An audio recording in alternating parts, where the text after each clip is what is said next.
છેલ્લા 2 વર્ષથી હીરા ઉદ્યોગ મંદીમાંથી પસાર થઈ રહ્યો છે, ત્યારે હીરાની મંદીની સૌથી સીધી અને માઠી અસર રત્નકલાકારો પર પડી રહી છે. ઘણા હીરાના કારખાનામાં કારીગરોને છૂટા કરી દેવાયા છે, ત્યારે દર વર્ષે સામી દિવાળીએ સતત ધમધમતા કારખાનામાં હવે કારીગરો હડતાલ કરવા મજબૂર બન્યા છે. બોનસની વાત તો દૂર રહી, 15% પગાર કાપની જાહેરાત થતાં સમસમી ગયેલા રત્નકલાકારોએ એશિયન સ્ટાર ડાયમંડ કંપનીમાં જ વીજળી હડતાલ કરી છે. એશિયન સ્ટાર ડાયમંડ કંપનીના રત્ન કલાકારો હડતાલ પર ઉતર્યા છે. દિવાળી બોનસના મામલે હડતાલ પર ઉતર્યા હોવાનું કહેવામાં આવેલું છે. કંપની દ્વારા દિવાળી બોનસ નહીં આપવા અને 15% પગાર કાપની જાહેરાત કરવામાં આવી હતી, જેનો કર્મચારી દ્વારા વિરોધ કરવામાં આવ્યો હતો.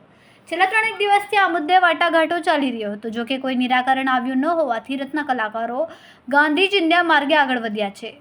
રત્ન કલાકારોનો કે વિરોધ હતો પોલીસ આ કામે હકીકત એવી છે કે વરાછા વિસ્તારમાં એશિયન સ્ટાર કરીને કંપની છે હીરાની. આ હીરાની કંપનીના જે કારીગરો છે એ તમામ કારીગરોને કંપની વતી સપ્ટેમ્બર મહિનાનો પગાર આ ઓક્ટોબર મહિનાની 1લી તારીખે એમના ખાતામાં જમા કરાવી દીધો. પણ આમાં કારીગરોની રજૂઆત એવી છે કે કંપની તરફથી એમને 2 એક્સ્ટ્રા બોનસ મળે છે. 12 મહિનાનું કામ કરે અને એ લોકોને 14 મહિનાનો પગાર મળે છે. એટલે એક પગાર એમને ઓક્ટોબર મહિનામાં એટલે દિવાળી ટાઈમે બોનસ આપે છે અને એક પગાર એમને માર્ચ મહિનામાં બોનસ આપે છે.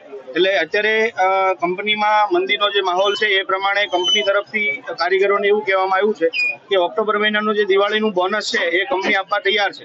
એટલે 12 ને 13 મહિનાનો પગાર આપવા તૈયાર છે. પણ માર્ચ મહિનાનો જે પગાર છે એ માર્ચ મહિનાના પગાર બાબતે કંપની એમના મેનેજમેન્ટ સાથે વાત કરી રહી છે અને જે કંઈ બેસ્ટ સોલ્યુશન આવશે એ પ્રમાણે કંપની કરવા માટે તૈયાર છે.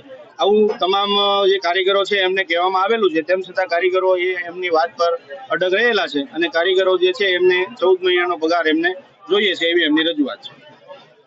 એટલે એ બાબતે કારીગરોએ આજે અહીંયા નીચે ઉતરીને એમની રજૂઆત કરી છે.